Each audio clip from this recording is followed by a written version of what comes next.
In the book, I talk about 4 or 5 categories of attributes, 25 total.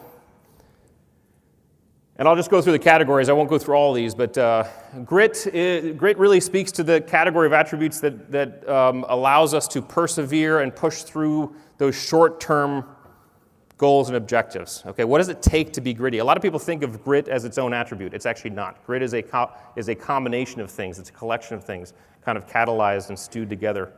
And Angela Duckworth wrote a great book called Grit years ago, and she kind of says the same thing. It's not just one thing. And so the attributes required for grit are courage, perseverance, adaptability, and resilience. Mental acuity attributes are the ones that speak to the way we process and actually metabolize the world around us. Really, how fast, how slow, how effectively our brain processes everything. Situational awareness, how much information are we taking in? You can also call it vigilance. There's some people who are very high, some people are lower. Compartmentalization, when we take that information in, how effectively are we able to prioritize what we need to prioritize and then focus on what we need to focus on. Task switching, how effectively are we able to switch between categories and contexts? A lot of people assume this to be or misunderstand this to be multitasking.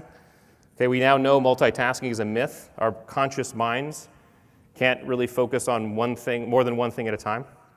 And if those of you who are saying, well, no, Rich, I can drive and listen to a podcast, it doesn't count if we relegated that thing we're doing to our unconscious.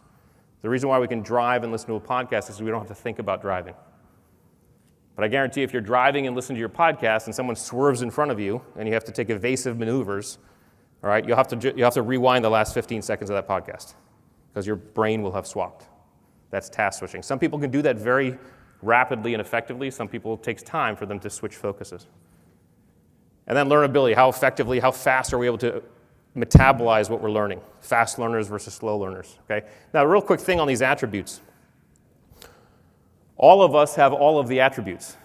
The difference in each one of us are the levels to which we have each, okay? So, for example, adaptability, all right? If 10 is high and 1 is low, I would say I'm a level 8 on adaptability, okay? That means when the environment changes around me outside of my control, it's fairly easy for me to go with the flow and roll with it.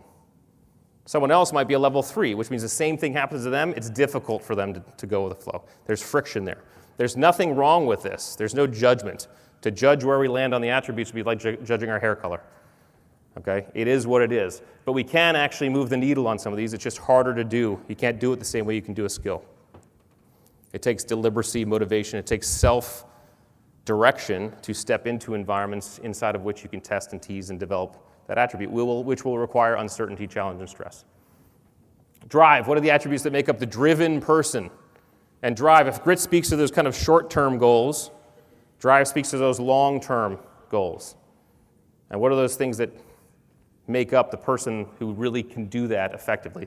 Self-efficacy, discipline, open-mindedness, cunning, and yes, narcissism. We can talk about that a little bit. But properly metabolized, narcissism can be an incredible driver.